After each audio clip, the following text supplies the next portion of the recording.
मऊगंज में शहीद एएसआई को राजकीय सम्मान के साथ दी गई अंतिम विदाई। एएसआई के परिवार को दी जाएगी 1 करोड़ रुपए की सहायता राशि। मामले में अब तक 7 गिरफ्तार। मध्य प्रदेश में कर्ज पर गरमाई सियासत। जीतू पटवारी ने कहा, कर्ज लेकर चमकाते हैं मंत्रियों के बंगले। बीजेपी ने भ्रम फैलाने का लगाया आरोप।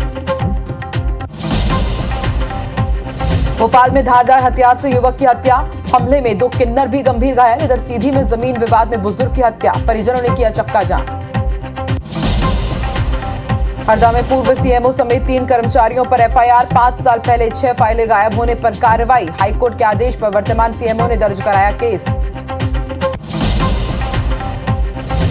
मध्य प्रदेश के ब्योहारी में ट्रेन के 2 डब्बे बीच से हुए अलग। बाल बाल बची यात्रियों की जान। सिंगरौली से जबलपुर जा रही थी ट्रेन।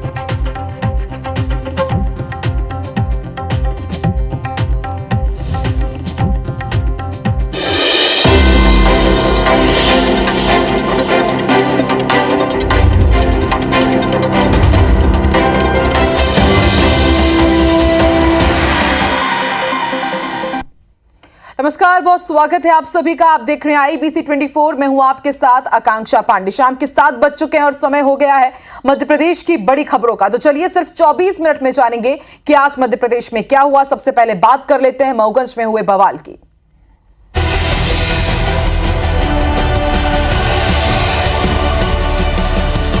बुलेटिन की शुरुआत करेंगे मध्य प्रदेश की मऊगंज की खबर के साथ। कल रात हुई मऊगंज की घटना ने एक बार फिर बड़ा सवाल खड़ा कर दिया है कि मध्य प्रदेश में खाकी कितनी सुरक्षित है।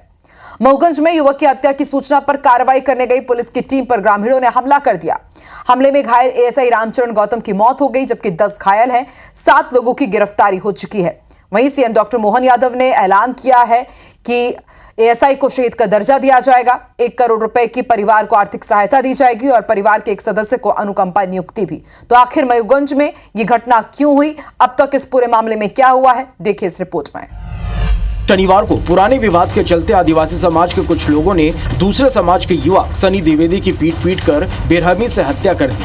हत्या की खबर पर पुलिस की टीम मौके पर पहुंची तो वहां मौजूद लोगों ने पुलिस टीम पर हमला कर दिया। धारा 163 लगी हुई है और पूरी तरह से स्थिति कंट्रोल में है और हमारी अपील भी है कि पूरी तरह से शांतिपूर्ण स्थिति बनाए रखें। आइए अब उस विवाद के बारे में बताते हैं जिस वजह से इस पूरी वारदात को अंजाम दिया गया। दरअसल मऊगंज जिले के शाहपुर थाना क्षेत्र के गडरा गांव में 2 महीने पहले सड़क हादसे में अशोक कुमार आदिवासी नाम के शख्स की मौत हो गई थी। अशोक के परिजन ने सनी द्विवेदी पर हत्या का आरोप लगाया था और वो इसकी रंजिश मन में पाल कर बैठे थे। शनिवार के दिन आदिवासी समाज के लोगों ने सनी को बंधक बनाकर उसके साथ मारपीट शुरू कर दी। सनी के परिजन ने इसकी खबर पुलिस को दी, जिसके बाद एसडीओपी के नेतृत्व में पुलिस की टीम मौके पर पहुंची तो ग्रामीणों ने उन पर हमला कर दिया। नहीं आवा तो फोन लगाई, फोन करे लागल, मोबाइल बंद बताई तो सगले हेरे नहीं कर दी। पता नहीं के पकड़ के ले गया का करी सो कई कब नहीं जा रहा। आप लोगों से कोई पुरानी रंजिश थी वहाँ? उनके पिताजी दे दिए थे कि मतलब हमारा भी खेत है सरकारी है तो ये तो निकलने को जाए रोड बनवा ले। और उसका अशोक कोल मर गया, अब एक्सीडेंट हो के मेरे घर के पास। अच्छा, तो वो लोग लगाए थे कि ये मारे हैं, बाप बेटा मारे हैं। गडरा गांव में हिंदू समाज के 2 गुटों के बीच में विवाद की स्थिति बनी है और इस विवाद के चलते एक व्यक्ति की मृत्यु हुई है और इस विवाद के चलते भीड़ भाड़ काफ़ी इकट्ठी हो गई थी, कुछ पत्थरबाजी भी हुई है। इसके चलते हम लोगों ने यहाँ 163 धारा 163 लगा दी है और पूरी तरह से शांति बनी हुई है। मैं यहाँ पर हूँ, एसपी यहाँ पर हैं, पुलिस फोर्स हमारा यहाँ पर है, पेट्रोलिंग पूरे गाँव में चल रही है और स्थिति अभी पूरी तरह से नियंत्रण में है। धारा 163 लगी हुई है और मैं सबसे अपील करता हूं कि पुलिस को, प्रशासन को अपना काम करने दें और स्थिति को नियंत्रित रखने में मदद करें। पुलिस पर हुए हमले की वारदात से सूबे की सियासत में उबाल ला दिया। कांग्रेस जहां प्रदेश में कानून व्यवस्था पर सवाल खड़े करते हुए सरकार पर तीखा हमला बोला, तो वहीं बीजेपी ने इस आरोपियों पर कड़ी कार्रवाई की बात कही। मध्य प्रदेश में जिस तरीके के कानून व्यवस्था के हाल हो गए हैं, पहला प्रदेश मेरा बन गया जहां पुलिस पिटाई होती है, पुलिस की पिटाई होती है और लगातार होती है, बार बार होती है। ये मऊगंज में पुलिस की हत्या कर देना, तो इसका मतलब है गृह मंत्री जी का काम पूरा कोलैप्स हो गया, फेल हो गया है। हमने बार बार गृह मंत्री जी से मांग की थी, आप प्रदेश के मुख्यमंत्री भी हो, तो जिस तरीके के हालात बन रहे उसका दोषी एकमात्र है तो वो आप हो। तो मैं मानता हूं उनको इस्तीफा देना चाहिए। मऊगंज की घटना हमारे लिए बड़ी दुखद रही है, लेकिन मऊगंज की घटना में दोषियों को छोड़ा नहीं जाएगा और जिस ढंग से घटना घटी है, मैं मृतक परिवार के प्रति हार्दिक संवेदना भी व्यक्त करता हूँ। जहाँ कहीं भी लाइन ऑर्डर की स्थिति बनती है, हमारी त्वरित गति से न केवल कंट्रोल की स्थिति बनती बल्कि सुशासन के माध्यम से हम हर वर्ग की गारंटी लेते हैं। खाकी पर हमले के आरोपियों पर शिकंजा कसना शुरू हो गया। कई आरोपी सलाखों के पीछे भेजे जा चुके हैं, कई की तलाश जारी है। इस घटना ने कानून व्यवस्था पर जो सवाल खड़े किए हैं, उसके जवाब अभी आने बाकी हैं। धनेंद्र प्रताप सिंह के साथ ब्यूरो रिपोर्ट IBC 24।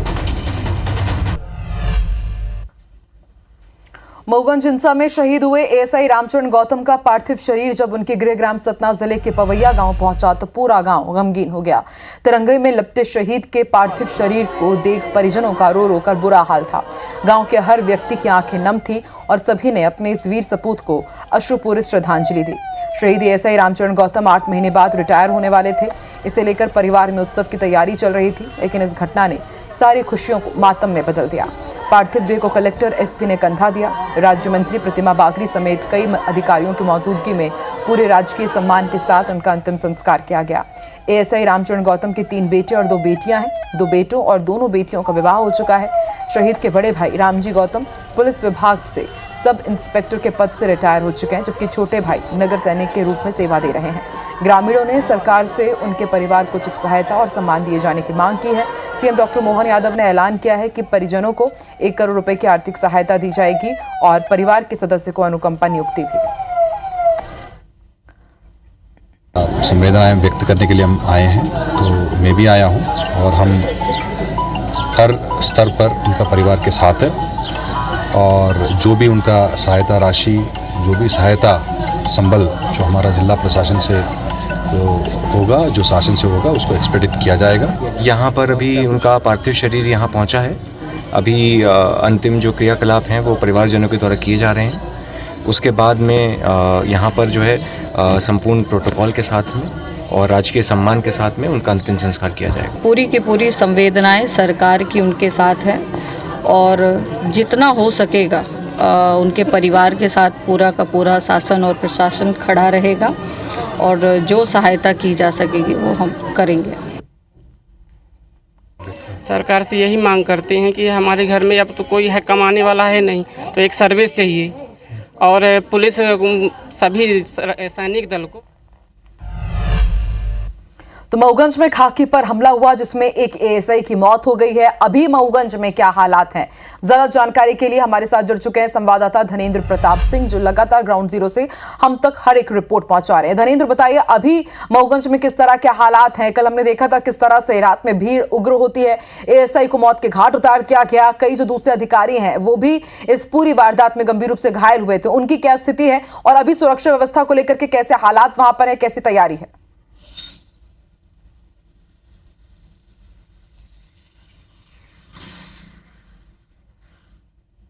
धनेंद्र, आप सुन पा रहे हैं?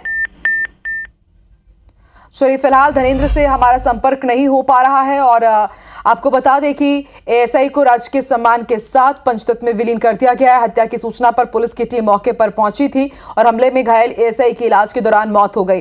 दरअसल आदिवासी समाज के कुछ लोगों ने एक युवक को मौत के घाट उतार दिया। पहले उसे किडनैप किया गया, घर में बहुत उसे पीटा गया और जब इस पूरी वारदात की जानकारी पुलिस को टीम को लगी, पुलिस की टीम वहां पर पहुंची। TI, तहसीलदार और उसके साथ ही दूसरे पुलिस अधिकारियों को इतना पीटा गया कि कई गंभीर रूप से घायल हो गए, लेकिन ASI ने इलाज के दौरान दम तोड़ दिया। आज उनका अंतिम संस्कार किया गया है। उनका जो गांव है सतना, वहां पर मातम पसरा हुआ है। लेकिन फिलहाल मऊगंज में क्या हालात हैं, एक बार फिर से रुक कर लेते हैं। संवाददाता धनेंद्र प्रताप सिंह हम तक पूरी जानकारी पहुंचाएंगे। धनेंद्र, बताइए अभी यहां पर किस तरह के हालात है, सुरक्षा व्यवस्था को लेकर के पुलिस ने किस तरह से मोर्चा संभाला हुआ है? देखिए, अभी हालात एकदम है मऊगंज का। जो फोर्स लगाई गई थी, अभी फोर्स वर्तमान में कुछ हटा ली गई है, जिससे कोई लर्न ऑर्डर की ऐसी स्थिति नहीं है। रीवा से जो फोर्स गई थी वो फोर्स वापस आ चुकी है। मऊगंज जिले की फोर्स लगी हुई है।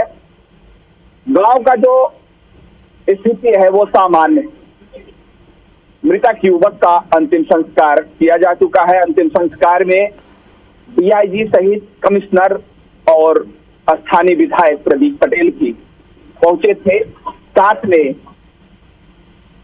जो मंत्री है, प्रभारी मंत्री, वो भी पहुंचे थे। युवक के अंतिम संस्कार में, अंतिम संस्कार के समय सबने विदाई दी है। और इस घटना में एएसआई की जो मृत्यु हुई है उनका भी राजकीय सम्मान के साथ। बिल्कुल धनेंद्र, ये तमाम अपडेट तो हम पहुंचा ही रहेंगे। आपसे ये भी जानना चाहेंगे कि अब तक 7 लोगों को गिरफ्तार किया गया था, अभी और क्या हालात है और कितने लोगों की गिरफ्तारी हुई है, क्या और लोगों के खिलाफ एफआईआर दर्ज हुई है और कितने लोगों को अभी और गिरफ्त में लिया जाना बाकी है, क्या इसकी कुछ जानकारी है?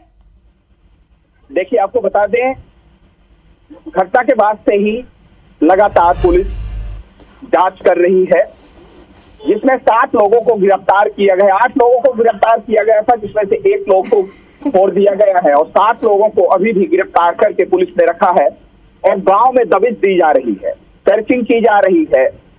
जो आरोपी बताए जा रहे हैं, संदेही जो बताए रहे हैं, वो अपना अपना घर छोड़ के भाग गए हैं, जिनकी धरपकड़ के लिए पुलिस कई जगह छापेमारी भी कर रही है। पुलिस की जांच लगातार चल रही है।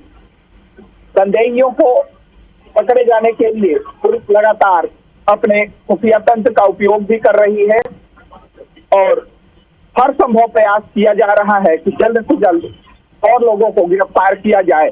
इसमें पूछताछ के बाद जो भी नाम सामने आते हैं, बिल्कुल धनेंद्र, ये जो मामला है बेहद संगीन है, बहुत बड़ी ये वारदात है। पुलिस अधिकारियों के साथ मारपीट की गई, हमला किया गया, जिसमें एक एएसआई की मौत हो जाती है, टीआई, तहसीलदार, ये तमाम लोग घायल अवस्था में अब भी अस्पताल में भर्ती है। देखने वाली बात होगी कि सिर्फ 7 लोगों की गिरफ्तारी हो पाती है या आगे पुलिस दूसरे आरोपियों की धरपकड़ कब तक कर पाएगी। आप नजर बना के रखिएगा, अपडेट आपसे लेते रहेंगे। शुक्रिया।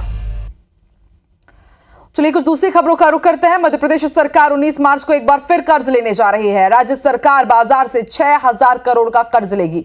इस पर सियासत शुरू हो गई है। पीसीसी चीफ जीतू पटवारी का कहना है कि समझ नहीं आता कि सरकार आखिर कर्जा किस लिए ले रही है। बीजेपी विधायक भगवान दास सबनानी कह रहे हैं कि मध्य प्रदेश पहले बीमारू राज्य था, लेकिन अब विकसित राज्य की श्रेणी में खड़ा है। कौन सा ऐसा राज्य है या फिर उद्योगपति है जो कर्ज नहीं लेता? कांग्रेस कर्ज पर भ्रम फैलाने की कोशिश करती है।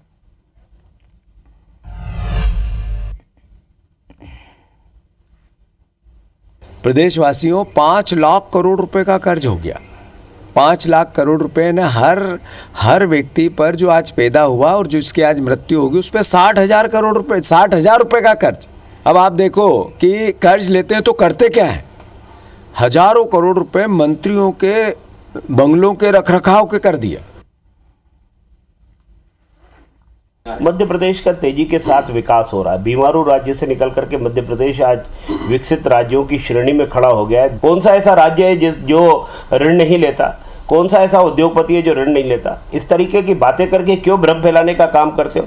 क्या आप जब थे तो आपने क्या नीट एंड क्लीन काम किया? जितनी आवश्यकता है मध्य प्रदेश के विकास के लिए उतने लिया जाएगा और मध्य प्रदेश तेजी के साथ आगे बढ़ेगा। बीजेपी सरकार ने 4,21,000 करोड़ का बजट विधानसभा में पेश किया था। 3 दिनों के अवकाश के बाद अब विधानसभा में बजट के प्रावधानों पर चर्चा होगी। कांग्रेस फिर से बीजेपी सरकार को अधूरे वादे याद दिलाने की तैयारी में है। कांग्रेस विधायक दल ने तय किया है कि विधानसभा के अंदर लाडली बहना योजना के तहत मासिक सहायता राशि 1250 रुपए से बढ़ाकर 3,000 रुपए नहीं करने पर सरकार से सवाल पूछेगी। लाडली बहना के लाभार्थियों की संख्या कम होने पर भी कांग्रेस सवाल खड़ा करेगी। गेहूं और धान का न्यूनतम समर्थन मूल्य 2700 और 3100 रुपए करने की मांग करेगी। न सिर्फ अधूरे वादे बल्कि कांग्रेस बीजेपी सरकार के घोटाले भी गिनाने की तैयारी में है।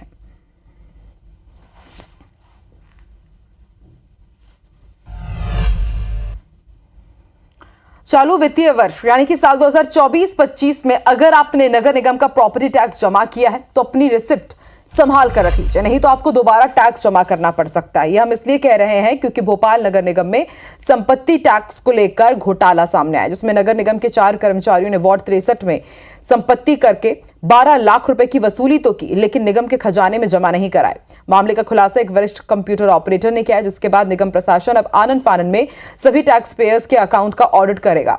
नगर निगम के उच्च अधिकारी जोनल अधिकारी से पूछताछ भी करेंगे। चारों कर्मचारियों ने वार्ड प्रभारी के आईडी चोरी कर लोगों को रसीद रसीद भी जारी कर दी और पैसे अपनी जेब में रख लिए। ये पूरा घोटाला 7 जुलाई साल 2024 से लेकर 12 मार्च साल 2025 तक का है। नगर निगम को आशंका है कि दूसरे वार्ड्स में भी ऐसी गड़बड़ी की जा सकती है, इसलिए सभी टैक्स अकाउंट का अब ऑडिट करवाया जाएगा। नगर निगम के एमआईसी मेंबर और राजस्व प्रभारी का कहना है कि सोमवार को एमआईसी की बैठक में मामले को रखा जाएगा, जांच करवाकर कार्रवाई होगी। जिस बाट में जो घपला हुआ है, मतलब जो नागरिक है उसने तो अपने पैसे जमा किए हैं, सभी लोगों ने, वो अकाउंट में जमा नहीं हुए। तो ऑडिट अभी होगा, ऑडिट के बाद उस पर हम जांच समिति बिठाएंगे, उस पर कार्रवाई करेंगे। अभी एक जिस सीनियर कंप्यूटर ऑपरेटर ने इसको पकड़ा है, अभी उस पर जांच जारी है। भोपाल में होली की शाम रंग खेल रहे युवकों पर गाड़ी चढ़ा देने के मामले में अशोका गार्डन पुलिस ने मामला दर्ज कर लिया है। घटना का वीडियो भी सामने आया था, जिसमें गाड़ी के नीचे दबने से एक युवक की मौत हो गई थी। दरअसल रास्ते से गुजर रहे पिकअप वाहन चालक पर युवकों ने रंग डाल दिया था, जिसके बाद विवाद शुरू हुआ। लोगों ने विवाद शांत करवाया, जिसके बाद ड्राइवर गाड़ी लेकर आगे बढ़ गया, लेकिन अचानक ड्राइवर ने रिवर्स गियर लगाकर तेज रफ्तार में गाड़ी पीछे की, जिसमें होली खेल रहे युवक गाड़ी की चपेट में आ गए। युवक इधर उधर भागे, लेकिन शैलेंद्र नाम का युवक गाड़ी के नीचे आ गया। वाहन चालक ने दूर तक उसे घसीट दिया। इसी बीच एक ब्रेकर पर गाड़ी रुकी और लोगों ने शैलेंद्र को बाहर निकाला। उसे अस्पताल ले जाया गया, लेकिन इलाज के दौरान उसकी मौत हो गई। फिलहाल पुलिस आरोपी ड्राइवर की तलाश में है। रंग डालने की बात पर से कुछ विवाद हुआ था, जहां विवाद समाप्त होने के बाद आरोपी वाहन चालक जो है वो अपने वाहन को करीब 30-40 फीट पीछे की तरफ ले जाता है, फिर तेज़ी से लाते हुए आगे की तरफ बढ़ता है। जब वो आगे अपने मैजिक को लेकर जा रहा था, उसी समय एक व्यक्ति जो कि मृतक है वो वाहन की चपेट में आ गया। आरोपी वाहन चालक ने जानबूझकर उन्हें टक्कर मारी है। मृतक को टक्कर मारी है तो प्रकरण में धारा का इजाफा किया जाएगा। हरदा नगर पालिका के सीएमओ ने पूर्व सीएमओ समेत 3 कर्मचारियों के खिलाफ सिविल लाइन थाने में एफआईआर दर्ज कराई है। यह एफआईआर हाई कोर्ट के आदेश पर दर्ज कराई गई है। दरअसल नगर पालिका में 5 साल पुरानी 6 अहम फाइलों के गायब होने के मामले में कार्रवाई हुई है। साल 2021 में फाइलें गुम हो गई थी। शुभम कंस्ट्रक्शन ने शहर में पाइपलाइन बिछाने का काम किया था। फाइल अचानक गायब हो जाने के कारण उनका भुगतान नहीं हो पा रहा था, जिसके बाद कंपनी ने हाई कोर्ट में याचिका दायर की, जिसके बाद आदेश पर वर्तमान सीएमओ कमलेश पाटीदार ने पूर्व सीएमओ ज्ञानेंद्र कुमार यादव, उपयंत्री हरिओम दोगने और जल प्रदाय शाखा प्रभारी राजेंद्र पराशर के खिलाफ थाने में एफआईआर दर्ज कराई। और बताया जा रहा है कि पूर्व सीएमओ ज्ञानेंद्र कुमार यादव पूर्व कृषि मंत्री का खास रह चुका है। वर्ष 2021 का पुराना मामला है। वर्ष 2021 में कुछ फाइलें गुमी थी, जो शुभम कंस्ट्रक्शन कंपनी द्वारा हरदा शहर में पाइपलाइन बिछाने संबंधित कार्य किया गया था। वो फाइलें गुम हो गई, जिसके कारण उसका भुगतान नहीं हो पा रहा। इसमें तत्कालीन नगरपालिका सीईओ में थे ज्ञानेंद्र यादव जी, एचओ दोगने उपयंत्री हैं जो, और जो विभाग प्रमुख हैं वहाँ के राजेंद्र पाराशर जी। इनके खिलाफ तीनों के विरुद्ध जो है बीएनएस की धाराओं में अपराध पंजीबद्ध किया गया है। शुभम कंस्ट्रक्शन ने एक माननीय उच्च न्यायालय में एक याचिका लगाई थी, तो उसके संबंध में माननीय उच्च न्यायालय ने निर्देश दिए थे कि जो फाइलें थी वो सरकारी प्रोसीजर के थ्रू, शासकीय प्रोसीजर के थ्रू न जाते हुए ठेकेदार के माध्यम से कार्यपालिक नियंत्रित हो गई थी। तो उस पर माननीय उच्च न्यायालय ने आपत्ति ली थी और उन्होंने आदेश दिए थे कि उन संबंधित कर्मचारियों के विरुद्ध एफआईआर दर्ज की जाए। भोपाल में एक युवक की बेरहमी से हत्या कर दी गई। आरोप है कि किन्नरों ने युवक को मौत के घाट उतारा है। फिलहाल पुलिस आरोपियों की तलाश कर रही है। 22 दिन पहले ही युवक के निकाह में जो लोग शामिल हुए थे, उन्होंने सोचा भी नहीं था कि कुछ दिन बाद उनके जनाजे में शामिल होना पड़ेगा। युवक आदिल की रविवार सुबह चाकू से देर रात हत्या कर दी गई। आरोपियों ने पहले उसका गला रेता, फिर दोनों कलाई की नसें काट दी। सीने पर भी चाकू से वार किए गए। बताया जा रहा है कि बैंड मास्टर गली में सुबह लगभग 6 बजे कुछ दोस्त कार से आदिल के घर पहुंचे, अपने साथ उसे ले गए और फिर कार खड़ी कर बाइक से निकल गए। कुछ देर बाद परिजनों को सूचना मिली कि युवक गंभीर रूप से घायल सड़क पर पड़ा हुआ है। परिजन उसे हमीदिया अस्पताल ले गए, जहां डॉक्टर्स ने उसे मृत घोषित कर दिया। घटनास्थल से तलैया थाना सिर्फ 200 मीटर दूर है। घटना के पीछे की वजह किन्नरों से विवाद बताया जा रहा है। करीब 1.5 साल पहले आदिल के भाई आमिर का मर्डर जहांगीराबाद इलाके में हुआ था। बताया जा रहा है कि हमले में 2 किन्नर भी घायल हुए हैं। जो दोस्त मृतक को बुलाकर ले गए थे वो भी गायब है। मुझे पता चला किन्नरों ने छुरी मार के घायल किया है, जिस चोट आई उस कारण ही उसकी मृत्यु हुई, ऐसा डॉक्टर द्वारा बताया। प्रारंभिक जांच को सामने आया कि क्या विवाद क्या था? नहीं, अभी प्रकरण विवेचना में है। अभी जो गवाह पूछताछ की जाएगी, कैमरे देखे जाएंगे तो स्थिति स्पष्ट हो जाएगी। और मध्य प्रदेश के बुलेटिन में फिलहाल इतना ही। आगे देखिए छत्तीसगढ़ में क्या है खास। सृष्टि पांडे के साथ हमरबानी हमरगोट में। नमस्कार।